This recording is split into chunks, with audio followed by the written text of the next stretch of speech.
الله أكبر الله أكبر الله أكبر الله أكبر الله أكبر الله أكبر الله أكبر الله أكبر ما أعاد علينا من عوائد فضله وجوده ما يعود في كل عيد ويظهر. الحمد لله رب العالمين. اللهم لك الحمد بكل نعمة أنعمت بها علينا في قديم أو حديث أو خاصة أو عامة أو سر أو علانية. لك الحمد بالإسلام، ولك الحمد بالقرآن، ولك الحمد بالإيمان، ولك الحمد بالأمن والأمان والراحة والاطمئنان، ولك الحمد بالأهل والمال والمعافاة. بسطت رزقنا وكبت عدونا وأظهرت أمننا وجمعت فرقتنا، ومن كل ما سألناك ربنا أعطيتنا، فلك الحمد كثيرا كما تنعم كثيرا، ولك الشكر كثيرا كما تجزل كثيرا، ولك الحمد على ما مننت به علينا من بلوغ هذا اليوم العظيم. أشهد أن لا إله إلا الله وحده لا شريك له، وأشهد أن سيدنا محمدًا عبده ورسوله. اللهم صل وسلم وبارك على سيدنا محمد وعلى آله وأصحابه وسلم تسليماً كثيراً. أما بعد، أوصيكم عباد الله ونفسي قبلكم بتقوى الله الكريم وطاعته، ولزوم أوامره وكثرة ذكره ومخافته. قال الله سبحانه وتعالى: بسم الله الرحمن الرحيم، إنا أعطيناك الكوثر فصل لربك وانحر إن شانئك هو الأبتر. ئیمانداران و خواناسانی زۆر بەڕێز، لە بەرەبەیانیەکی هەرە پیرۆزدا کە ڕۆژی جەژنی قوربانە، پیرۆزبایی جەژن لە خۆم و لە ئێوەی بەڕێزی ئەهلی ئەم مزگەوتە و هەموو مسڵمانانی کوردستان و هەموو مسڵمانانی جیهان و مرۆڤایەتی بەگشتی دەکەین. جەژنی قوربان جەژنێکی دێرینە. قوربانیکردن مێژوەکەی دەگەڕێتەوە بۆ سەرەتای مرۆڤایەتی. ئەم وشەی کە میلەتی کوردی ئێمە بەکاری دێنێ، وشەی قوربانی، وشەیەکی قورئانیە. قورئانی پیرۆز وشەی قوربانی بەکارهێناوە. هەر وەکو کورد دەڵێ قوربانیکردن و قوربانی و جەژنی قوربان، ئەم وشەیە ڕێک لە قورئانە بە قوربان هاتووە. قوربانیش واتە نزیک بوونەوە لە خوای پەروەردگاری خۆت بە پێشکەشکردنی شتێک. لە زمانی ئادەم پێغەمبەرەوە سەلامی خوای لەسەر بێ، لە نێوان کوڕەکاندا قوربانی کراواتە لە مێژووی دەستپێکردنی مرۆڤایەتی لەسەر زەویەوە قوربانیکردن هەبووە. واتلو عليهم نبأ ابني آدم بالحق إذ قربا قربانا فتقبل من أحدهما ولم يتقبل من الآخر. واتقرباني كردن لم يجوي مرۆڤایەتی لە ئادەم و نەوەکانیەوە دەست پێ دەکا. ئەو زەمانە قوربانیکردن نیشانەی قبوڵبوونی ئەوە بوو ئاگرێک لە ئاسمانەوە دەهات، ئەو شتەی کرابوو بە قوربانی هەڵی دەلووشی و دەیبرد لەگەڵ خۆیدا. واتە کەسێک حەیوانێکی دەکرد بە قوربانی لە شوێنێکا دایدەنا، ئەگەر ئەو ئاگرێت لە ئاسمانەوە بهاتایە و لێیدایە و بەرزی کردایە و بیسووتاندایە، دەیانگوت ئەوە قبوڵ بووە.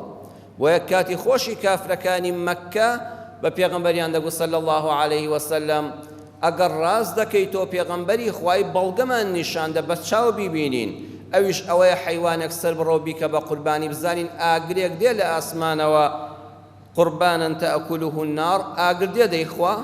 واتە ئەوەیان لەبەر چاو بوو کە لە مێژووی مرۆڤایەتیدا وا بووە. خوای گەورە ڕەحمی بە ئوممەتی ئیسلام کرد، بوونی ئاگر و بەرزکردنەوەی بەرەو ئاسمان نەما، بەڵکو شتەکان شاردرانەوە. بە ئێمەی گوت: ئێوەش نێتی یەکتر مەخوێننەوە، بیسپێرن بەخوا. قبوڵبوونی قوربانی با ئاگر نەیسووتێنێ، با مرۆڤ سوودی لێ ببینێ، با لە نێوان یەکترا نەبن بە دوژمن. ئەو بڵێ قوربانی فڵان کەس قبوڵ بوو، ئەو بڵێ قبوڵ نەبوو، ئەو ڕقی لە ئەو بێ وەکو کوڕەکانی ئادەم. ئەم قوربانیکردنە کە ئەمڕۆ جەژنی قوربانە یادی پێغەمبەرێکی گەورەیە کە ئەبول ئەنبیاء حەزەتی ئیبراهیمی خەلیل الله سەلامی خوای لەسەر بێ. بۆیە جەژنی قوربان دەچینە خزمەت ئەو پێغەمبەرە ئازیزە. سوورەتی ئەسافات لە قورئاندا ئاەتی 100 ئامۆژگاریەکمان دەکات کە بۆ ئەمڕۆی ئێمە و بۆ هەموو ڕۆژەکانی ژیانمان و بۆ تەواوی ژیانی مرۆڤایەتی پێویستە ئەویش ئەوەیە پێمان دەڵێ ئەی ئینسان ئەگەر کەوتێک تنگانەوە بزانە تاقیکردنەوەی خواییە. هەر یەکێک لە ئێمە لە ژێر باری تاقیکردنەوەیە کاین و ڕۆژگارێک ناڕەحەتی قورسمان بەسەردادێ. ئەی ئینسان لە کاتی تنگانەی زۆر قورسدا ناومێد مەبە لە ڕەحمەتی خوا. هەمیشە بە ئومێدەوە بژی کە لە ساتە سامناکەکانی تاقیکردنەوەکەدا دەرگای ڕەحمەتی خوا لێ بکرێتەوە. با بچینە ماڵێکی تەبا لە نێوانی پیاوێکی پیرەمێردا چۆتە تەمەنێکی زۆرەوە، خاوەنی دوو هاوسەرە بەڵام مناڵی نییە. گرفتی گەورەی ئەم ماڵە نەبوونی مناڵێکە، بەڵام ئیبراهیم بەو تەمەنەوە هەرگیز لە دەرگای ڕەحمەتی خوا ناومێد نەبوو. دەستەکانی بەرز کردەوە و فەرمووی ڕەبی هەبلی منە الصالحین، یا ڕەبی خوا پێم ببەخشی ئەولادێکی ساڵح. سەیری وشەی ساڵحین کە بوونی منداڵ هەر لە خۆیدا شەر نییە. نەیفەرموو خوایە کوڕێکم پێ ببەخشی، نە خوایە پێم ببەخشی لە ئەولادێکی ساڵح. ساڵح یعنی خواناس و خەڵک دۆست. خواناس بێ لە بینی خۆی خوادا، لەگەڵ خەڵک کاڕێک و پێک بێ و خاک و خەڵک دۆست بێ، خەڵکی خۆش بێ و خەڵکی خۆشیان بوێ. بۆیە کە دوعات کرد بۆ مناڵ هەرمەڵێ خوایە مناڵم پێ ببەخشە، بڵێ خوایە کە پێت بەخشتیم ساڵح بێ. صالح بوون شەرتە نەک بوونی ڕوود. فبشرناه بغلام حليم، پەروەردگار دەفەرمێ و ڕێک گوڵامماندایەوە. الله ئەکبەر بۆ دەسەڵاتی خوا بەو تەمەنە پیرەوە دوای ئەو هەموو ساڵە لە نەبوونی مناڵ خوا دڵی ئیبراهیمی نەشکان. هەرگیز لە قبوڵبوونی دوعاکانت ناومێد مەبە و سارد مەبەوە. خوا دەفەرمێ موژدەماندایە کوڕت دەبێ، کوڕەکەش دەبێتە غولام، بە منداڵی نامرێ، گەورە دەبێ، پێدەگا، حەلیم، مناڵێکی زۆر بە حەوسەڵە و هێمن و لەسەرخۆ دەبێ. جوانترین مناڵ ئەوەیە کە مناڵێکی لەسەرخۆ و هێمن و گوێڕایەڵ بێ. بەڵێ ئەم ماڵە ئەبێت چەند دڵشاد بوو بن کە ئەم موژدەیان پێدرا لەلایەن خوای پەروەردگارەوە. ڕۆژ و مانگ تێپەڕین و لە وادەی خۆیدا ئیسماعیل لەدایک بوو. فلما بلغ معه السعي، کاتێک کە مناڵەکە گەیشتە ئەوەی لەگەڵ باوکیدا بڕواتە دەشت و دەر. معه سەیری قورئان کەن، بوو بە هاودەمی شەو و ڕۆژی. معه دایمە لەگەڵیا بوو. ئەوەندە باوکی تامەزرۆی مناڵ بوو، چەند ساڵ بوو نەیبوو، یەک دەقە ئەم مناڵە ئەم گەنجە جوانی لێ دوور نەدەکەوتەوە. مەلۆتکەی بەڕێکرد لە ئامێزیا، بوو بە منداڵێکی جوانکیلا، بوو بە مێر منداڵێک ئێستا غولامێکە، ئێستا گەنجێکە دایمە لەگەڵیایەتی. لێرەدا ئیمتیحانە قورسەکە دەست پێ دەکا. زۆر جار خۆشیەکانی ژیان ڕوو تێدەکەن، لە پڕێکە ناڕەحەتیەکە دێتە پێشەوە. لەو کاتەدا نەڵێ خوا غەزەبی لێگرتم ئەم خۆشیەم لێ تێک چوو. ئەوە تا ئیبراهیم بەو هەموو گەورەیەی لە لای خواوە تاقی دەکرێتەوە. تاقیکردنەوەکەشی زۆر قورسە، ئەویش ئەوەیە دەبێ ئیسماعیل سەر ببڕێ. تاقیکردنەوەکە بە 8 خاڵا تێدەپەڕێ، زۆر قورسی دەکات جار بۆ دوای جار. یەکەمیان ئەوەیە ئیبراهیم ئاوارەیە لەم وەختەدا، کاتێک کە دوعای کرد خوایە مناڵێکی ساڵحم پێ ببەخشی، بۆ ئەوەی بوو کە تۆزە لەم غوربەتەدا دڵنەوایی بکە. ئاوارەبوون زۆر زەحمەتە. ئەوەی ئاوارەیی چەشت بێ دەزانێت چەند ناڕەحەتە کاتێک کە تۆ مناڵەکەت بمرێ، جگەر گۆشت بمرێ و خزم و کەسوکارێک لە دەورن نەبێ. زۆر جار تۆ لە ناو خزم و کەسوکاری خۆتدای ئەگەر ئازیزێکت لە دەست دەی، ئەوەندە کەست بە دەورەوەیە لە خەمەکانت کەم دەکەنەوە. ئیبراهیم دەربەدەر کراوە لەسەر دینی خوا. کەسی خزم و کەسوکاری بە دەورەوە نییە، کەسێکی ناسیاوی لە دەور نییە. تەنها ئەم ڕۆڵەی هەیە دڵی پێخۆشکە، ئێستا ئەویش لە دەست دەدا، لە ئاوارەییدا لە دەستی دەدا. دووەمیان ئیبراهیم پیرە، گەنجێک نییە بڵێ ئەگەر ئەم مناڵەشم بمرێ ئومێدی منداڵبوونم ماوە. نەخێر وا چۆ دەتەمەنەوە، تازە ئومێدی منداڵبوون تەواو بووە. سێیەم یەک دانە مناڵی هەیە و هیچی تر. ئەگەر کەسێ 2 کوڕی هەبێ یان 3 کوڕی هەبێ، یەکێکیشیان لە ناوچێ ئومێدی ماوە، دوانی ماوە، یەکێکی ماوە. ئەم تەنها یەک ڕۆڵەی هەیە، ئەویش دەڕوا و کەسی نامێنێ.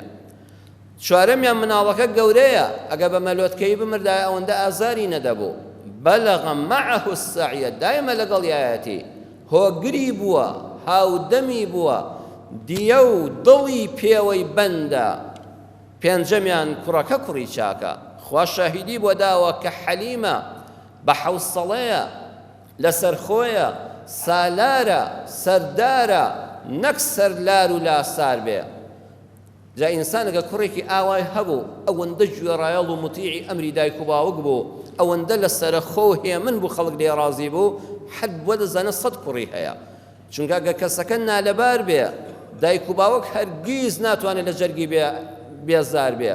بەڵام بڕواتان بێت جار هەبووە دەگاتە ئەو ڕادەی کە مناڵک ئەوەندە ئازاری دایی، هەیە کوڕێکی گەنجی هەیە ئەوەندە داخی کردو بە دڵی دایک و باوکیدا، ئەوەندە دوژمنایەتی بۆ ناوەتەوە، ئەوەندە دڵی دەستی خەڵکی پێماچ کردووە، ئەوەندە قومار و قەرزی بۆ هێناوەتە ماڵەوە، وەڵا بەدڵ ئومێد دەکا بە بێ موسیبەت لە کۆڵی بێتەوە نەجاتی بێت لە دەستی. ئیبراهیم کوڕەکەی کوڕی چاکە، حەلیمە، خوا شاهیدی بۆ داوەکە نەرمونیانە، بۆیە موسیبەتەکە گەورەتر دەبێت. شەشەمیان ئەوەیە ئەبێ شێوازی مردنەکە سەربڕین بێ پەنا بەخوا. کورستترین جۆری مردن بۆ سەربڕ و سەربدراو ئەوەیە ئینسان بە چەقۆیەک سەر ببڕدرێ، سەری لە لاشەی جیا بکرێتەوە. ئەوانەی کەوا مرۆڤ سەردەبڕن هیچ هەستێکی ئینسانی و خواناسیان تێدا نەماوە لە هەر سەردەمێکا بێ. ئەو کەسێک کەوا مرۆڤی ڕاخست و چەقۆی بە گەردنیا هێنا و شمشێری لە سەریدا و لێی جیا کردەوە، ئەو پەڕی سەختی دڵە. ئەینا ئینسان ڕەمێ بە فیشە کەسێکی بۆ بکوژرێ، بەڵام بە سەربڕین ئەو پەڕی سەختە. ئەی ئیبراهیم دەبێت سەر ببڕدرێ ئیسماعیل، نابێت داینێ و تیر و کەوانێکی پێوەنەی ڕمێکی پێچێشی تەقەیەکی لێ بکەی، ئەوە ئاسانتری دەکرد. حوتەمیان ئەوەیە بەدەستی خۆت ئەنی ئەذبەحوکە، ئەبێ بەدەستی خۆشی سەری ببڕێ ئیبراهیم. ئەگە بڵێ وەکیل تێیدا دروست بوو موسیبەتەکە تۆزێ ئاسانتر دەبوو، کاکە چاوم لێ نەبێت تۆ وەکیلی من بە ئەم کارە ئەنجامدا، نەخێر وەکیلیش ناخوا. ئیبراهیم دەبێت بەدەستی خۆشت ئەنجامی بدەیت. چاو لێ جار بۆ جار موسیبەتەکان خورستر دەبن لەسەر ئەم ئینسانە، لەسەر ئەم ماڵە بەڕێزە، لەسەر ئەم دایک و باوکە. هەشتەمیان ئەوەیە نابێت لە خەوا پەلاماری دێ، ئەبێ پرسیشیە پێ بکەی، فانظر ماذا ترى، هەموو ئەمرەکانی خۆی جێبەجێ کرد. موسیبەتەکان ڕوو لە جەنابی شدەکان دێنە ماڵی تۆشەوە، ئەڵێ خوایە ئەمە بۆ ئەمەیان وابوو، ئەمەیان قورستری کرد تا ئەم لام گر، ئەم لا دەرگاکە لەسرم داخرا، نائومێد مەبە، تەسلیمی ئەمری خوا بە و ناشکوری دەرمەبڕە. ئیبراهیم پرسی کرد ئیسماعیلی تاقانە و ڕۆڵی شیرینم، کارێکی وان پێسپێرداوە لە خەوا بینیم تۆم سەر دەبڕی، وحی خەوی پێغەمبەرانیش وحیە و ڕاستە، وەکو خەوی من و تۆ نییە. قال يا أبت افعل ما تؤمر، باوشی شیرینم، ڕاوێژ قورستترین ڕاوێژ بە ڕۆڵەکەی بکە، بڵێ ڕۆڵە سارەیەکت بۆ دەکڕم، ڕۆڵە سەفەرێکت پێ دەکەم، نەوەڵا ڕۆڵە دەمەوێت سەرت ببڕم. ئالم کاتەدا ئیبراهیم خۆراگرت، ئیسماعیل خۆراگرت دەبێت، باوکی شیرینم، یا ئەبەتی، بابە ئەگە سەریشم ببڕی زەڕێ خۆشەویستی تۆ لە دڵما کەم ناکات، تۆ هەر باوکی بەڕێزمی، چیت فەرمان پێکراوە بیکە؟ ستجدني إن شاء الله من الصابرين، بويستي خوا آرام دقرم إن شاء الله لهشتك ترق مكة. إسماعيل إن شاء الله نكدا خوي رانا دقر لبدمي تشخوي باوشي دا، إن شاء الله أقا خوا ويستي لسر بيو بشتوان بيا لآرام قرانم دبيني. فلما أسلم هم مشتك توابو إبراهيم إسماعيل تاقانيه ناوى وتله للجبين. قرآن عرزم كدون زوجال يقو الشينية معناه شي تايبتين به، وتله للجبين كركين لسر رخسار خست، نيو تشاواني خست سر زوي بو آوا. زۆر جا لە وتاری مامۆستایانی خۆماندا، مامۆستایانی گەورەماندا لەگەڵ حرمەت و دەستیان مازەکەم وتویانە بۆ ئەوەی وتی ڕۆڵە با چاوم لە چاوت نەبێت، نامە بەس ئەوە نییە، مەبەس ئەوەیە قوربانی وەکو نوێژ وایە.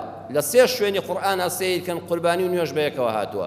إن صلاتي ونسكي فصل لربك وانحر، لێرەشدا وتله للجبين، مادام وەکو قوربانی وەک نوێژ وایە ئەبێ ئیبراهیم وەکو نوێژ چۆن سەر لە سوز دەدا دەبێ ئەوانێ و چاوانی لەسەر زەوی بێ، چەقۆی هێناوە بەرزی کردوێتەوە ئاخر ساتی ئەنجامدانی ئەو کارەیە.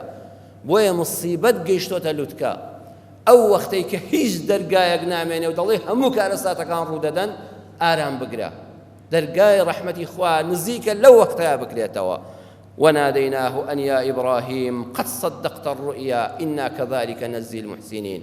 إبراهيم دز ببارزة، إبراهيم تواو امتحانك التواو تو تاقي كنا وبوت كلا، ئێمە نامانەوێت ئیسماعیلی بێتاوان ڕۆڵەیەکی ئاوا جوان سەر ببڕدرێت تۆ تاقی کرایتەوە لەلایەن خواوە بە پلەی هەرە باڵا و ئیمتیاز بە پلەی پرۆفیسۆر ئیمتیحانەکەت بڕی دەرچووی نەجاتت بوو هەر کەسێک وەکو تۆ تەسلیمی ئەمری خوا بێ ئاوا پاداش لێدەینەوە وفديناه بذبح عظيم إسماعيل سلمى بڕە لا بکەوە ئاوای کرد جوبریل بەرانێکی قەڵەوی گەورەی هێناوە لەگەڵ ئیسماعیلە ئەوە سەر ببڕن و بیکەن بە قوربانی بۆیە جەژنی قوربان خۆشەویستان یعنی جەژنی ڕزگار بوون و خۆراگری هەرچی مصیبەتێکت لێ بەسەر دێ و وەکو ماڵی ئیبراهیم ئەم دڵ ناڕەحەتیانە ڕوت تێدەکا چۆشی بۆ دامەدا ومێدت بە ڕەحمەتی خوا بێ لە تاریکە هەرە شەوەکاندا گزنگی بەری بەیان دێ بە ئیمێدی خوا دەرگای ڕەحمەتی خوا لە هەموو لایەکمان دەکرێتەوە چەند دەرسێکی تر دەمێنێت لە جەژنی قورباندا بۆ خوتبەی دووەم ئینشاءڵڵا دوای ئەم دانیشتنە لە خزمەتتاندا دەبین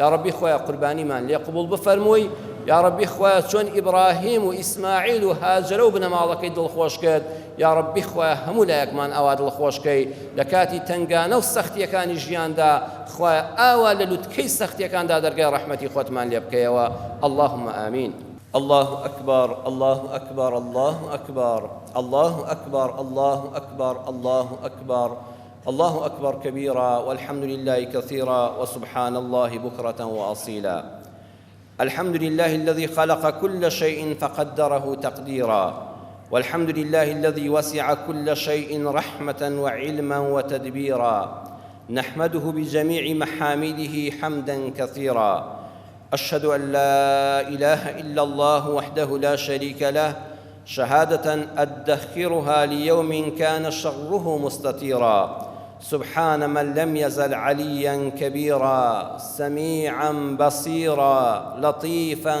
خبيرا عفوا غفورا وأشهد أن نبينا وحبيبنا محمدا عبد الله ورسوله بعثه بالهدى ودين الحق بشيرا ونذيرا وداعيا إلى الله بإذنه وسراجا منيرا اللهم صل وسلم على عبدك ورسولك وخليلك محمد وعلى آله وأصحابه وسلم تسليما كثيرا أوصيكم عباد الله ونفسي قبلكم بتقوى الله وطاعته اتقوا الله تعالى واشكروه على ما أولاكم من نعم واشكروه جل وعلا على بلوغ هذا اليوم العظيم واستعينوا بنعم الله تعالى على طاعته تذكروا أنكم قادمون على ربكم في يوم لا ينفع فيه مال ولا بنون إلا من أتى الله بقلب سليم ربنا تقبل منا إنك أنت السميع العليم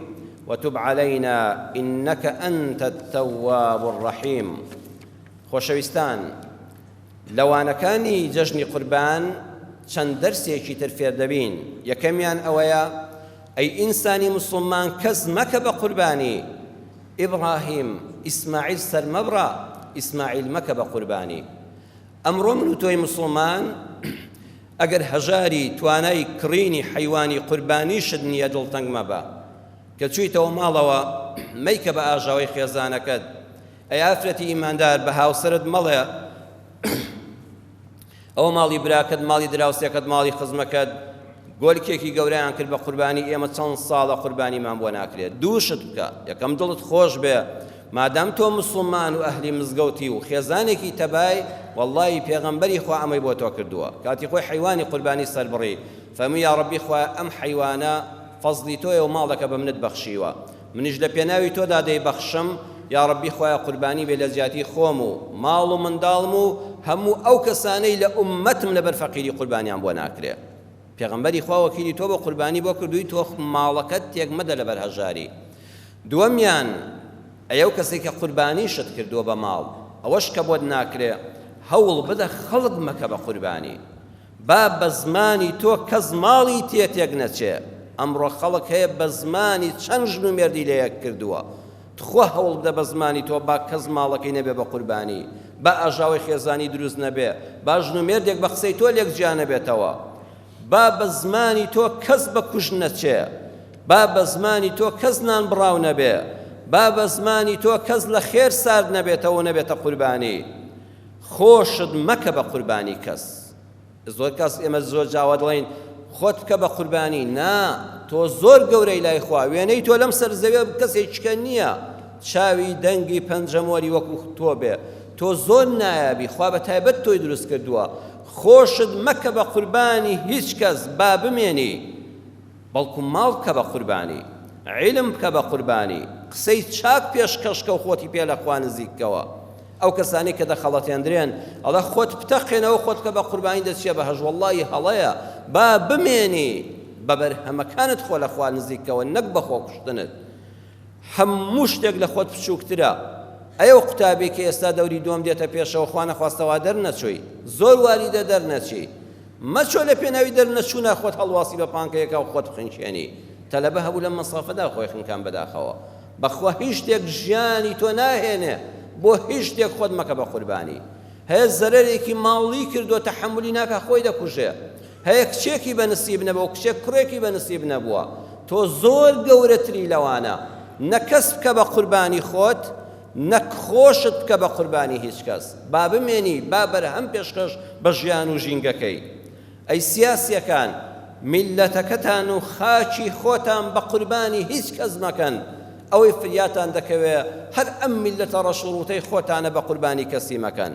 بستێ خاچی کوردستانی خۆتان بە کەس مەفرۆشن، چونکە هیچ کەس ڕۆژێ ناتحەوێنێتەوە ئەگە خاچی خۆت لا بەڕێز نەبێ. دووەم، حەیوانی قوربانی ئەبێ بێعەیب بێ. ئەوەتانە چەند کەس دەپرسێ مامۆستا حەیوانەکە یەک تۆز بالوکەی پێوەیە، یەک تۆز گوێی بڕدراوە.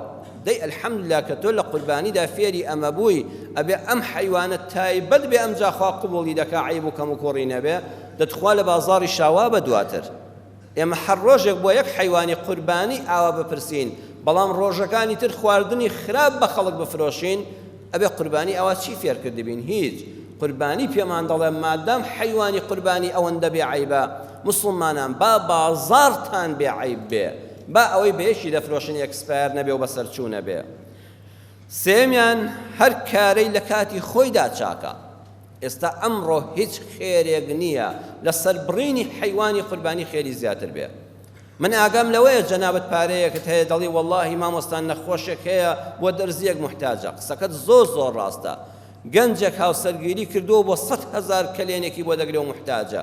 من ئەگە پارەی ئەو قوربانیە ئەو جۆرەکە بایش 10 وەرەقە 12 وەرەقەیە $1000 $1200 بای $200 مەڕێک بکڕم، ئەو پارە بدەم بەو نەخۆشە باشتر نییە یان بیدەم بەو گەنجە هاوسەرگیری پێ بکە باشتر نییە؟ وەڵامی ئەو پرسیارە دەخینە خزمەت زانای گەورەی کورد شەیخ الئیسلام ئیبن تەیمیە لە مەجموع فتاوادا لە مجلدی 26دا لە لاپەڕەی 304دا دەفەرمێ والأضحية والعقيقة والهدي أفضل من الصدقة بثمن ذلك. نخيروانية چەندین ملیۆن دینار ببەخشی بەقەدەر ئەو $200 نابێ کە دەیکەی بە قوربانی. خێری قوربانی، خێری حوتەمی مناڵ کە حوتمی بۆ دەکەی، خێری ئەو حیوانی لە حەجا سەری دەبڕی پێشکەشی دەکەی، زۆر زۆر گەورەترە لای خوا لە پارەیەک ئەگەر لەوەش زیاتر بێ.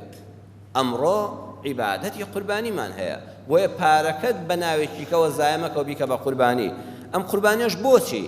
لەبەرەوەی ئەم قوربانیە تەنها بۆ خۆت نییە، ئەم قوربانیە نەفعی عامی تێدایە.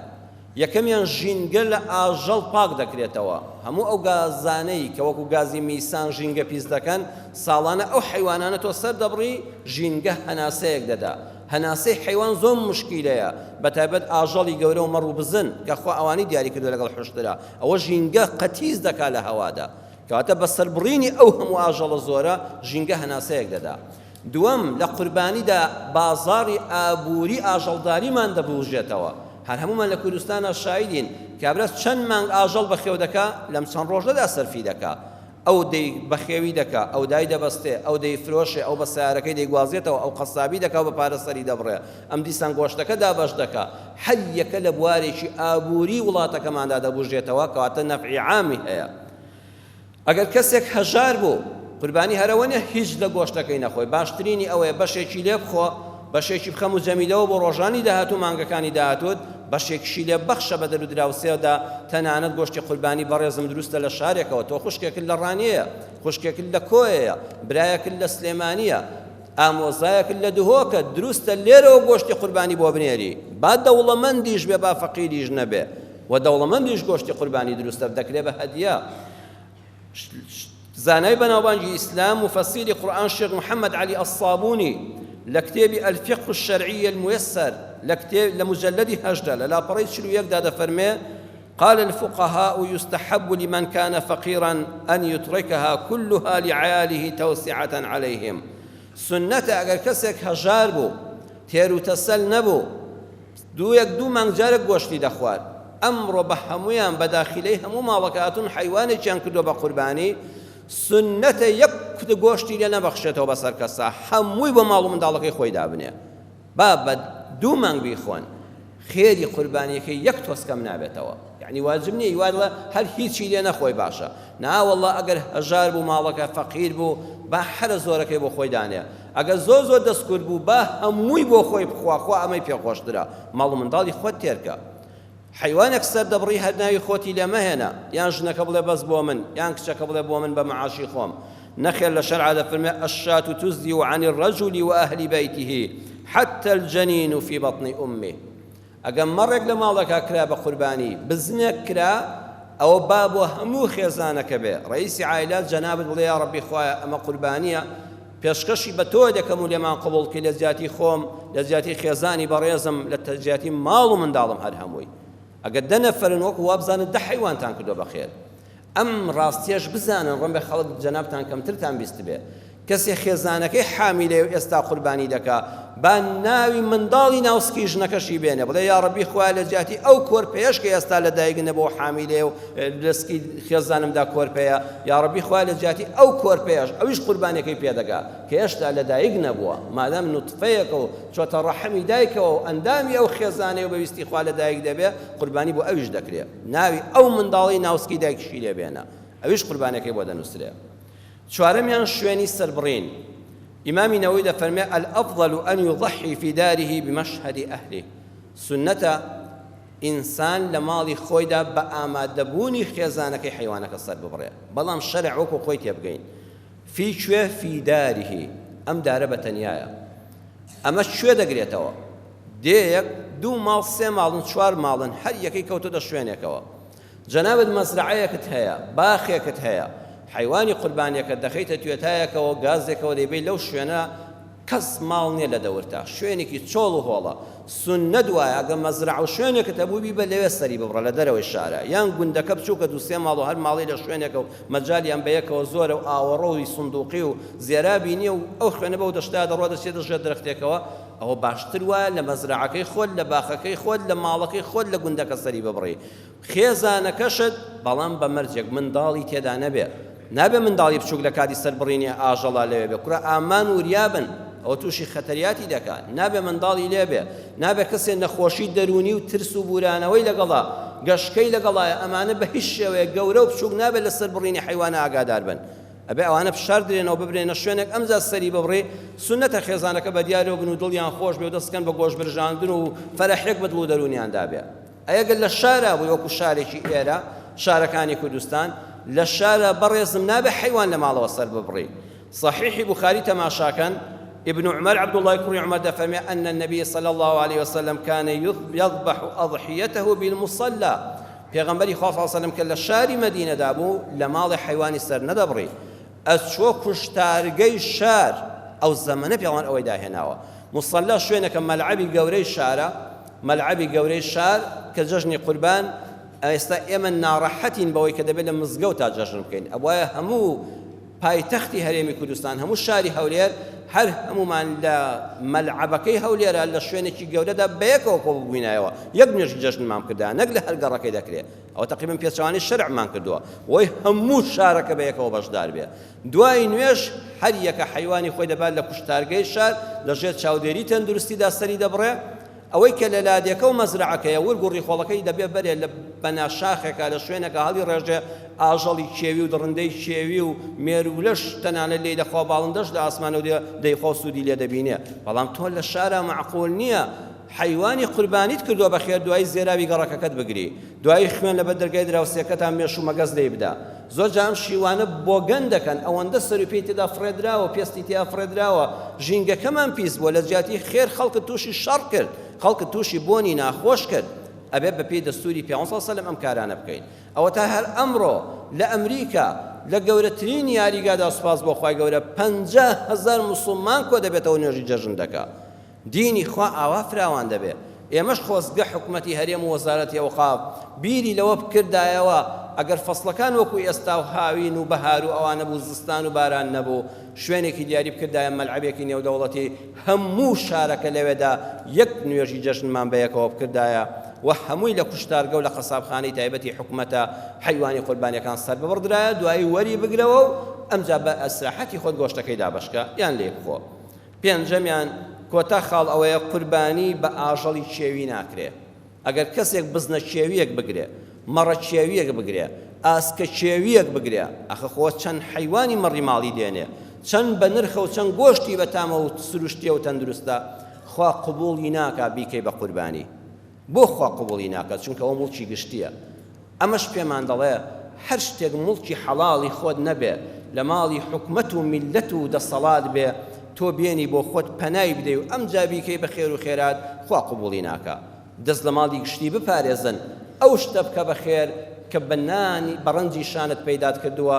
بە پارەی حەڵاڵ هاتوۆتە ماڵتەوە ئەمجا خوا بە قوربانی قبوڵی دەکا یا ڕەبی خوای پەروەردگار قوربانیەکانمان لێ قبوڵ بفەرمووی حەجی حاجەکانمان قبوڵ بفەرمووی دوعای حاجەکان بۆ خۆیان و بۆ ئێمەش و بۆ هەموو مسلمانانی کوردستان و جیهان قبوڵ بفەرمووی بە سەلامەتی حاجەکانمان بگەڕێنەوە یا ڕەبی خوای ئەم ڕۆژی جەژنە بکەی بە ڕۆژی دڵخۆشبوونمان بە ڕۆژی شیفای نەخۆشەکانمان بە ڕۆژی دڵخۆشبوونی دڵە بەخەمەکانمان بە ڕۆژی کرانەوەی دەرگای ڕزق و ڕۆزی لە میلەتی کوردستان و لە خاشی کوردستان یا ڕەبی خوای کوردستانمان پارێزی هەموو ئەوانەش پارێزی کە ئەم خاچی کوردستانە دەپارێزن لە ناو یەکە ئاوا هەمیشە تەباو خۆشەویست بین هەتا هەمومان بە خۆشەویستیەوە دەچینە بەهەشتی خوای پەروەردگارەوە هەموو کات و ساتێکتان هەرجەژن بێ هەر سەلامەت بن وەکو چۆن ماڵتان ئامادە کردو و خاوێن کردوتەوە و خۆشتان هاتون بۆ مزگەوت سینە و ناخیشتان بەرامبەر یەک خاوێنکەنەوە ئێستا دەینە خوارەوە هەر یەکەمان با لە شوێنی خۆی و سەفەکان تێک نەچن تەوقەیەکی گەرمی پڕ بەدڵ و دڵگەردن ئازایەکی دڵسۆزانە لە یەک بکەین هەمیشە لە جەژن و خۆشی دابن وەسسەلام عەلەیکم وەڕەحمەت الله وبەڕەکاتوه